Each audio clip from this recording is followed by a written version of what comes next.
kasalukuyan ngayong nahaharap sa gilian ng Cambodia at Thailand, dahilan para paalalahan ng Embahada ng Pilipinas ang mga Pilipinong nakatira doon na maging mapagmatyag sa sitwasyon at sumunod sa mga evacuation orders. Sa kabila nito, nangako ang Embahada sa Thailand na nakahanda ang kanilang mga tulong para sa mga Pilipino. Alamin ang report mula kay Alvin Pelobelio. Pinag-iingat ng gobyerno ng Pilipinas sa mga Pilipinong naninirahan malapit sa Thailand-Cambodia border at inabisuhang maging vigilante dahil sa nagpapatuloy na armed conflict. Ayon sa Embahada ng Pilipinas sa Thailand, tiniyak nila ang agarang tulong sa mga Pilipino roon kasabay ng patuloy na pagmamonitor sa sitwasyon sa mga border. Kabilang sa mga abiso ng Embahada na sumunod sa utos kabilang na ang evacuation orders mula sa mga public safety, community officials at kanilang employers.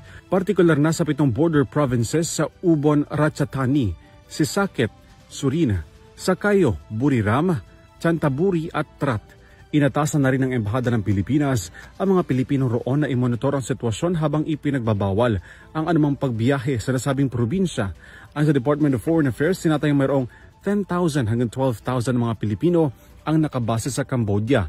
87 rito ang nasa 2 border provinces. Samantala, mayroon namang 38,509 na mga Pilipinong nakabase sa Thailand. Sa bilang na ito, 125 ang nasa 7 border provinces. Nagsimula muli ang bakbakan sa pagitan ng Thailand at Cambodia nitong Lunes, December 8, kasunod ng malalang palitan ng rocket at mga heavy artillery noong Hulyo na pumaslang sa 48 katao at mahigit 300,000 ang nawala ng tirahan. Para sa EuroTV News, Alvin Pelobelio sumasaludo sa bawat Pilipino.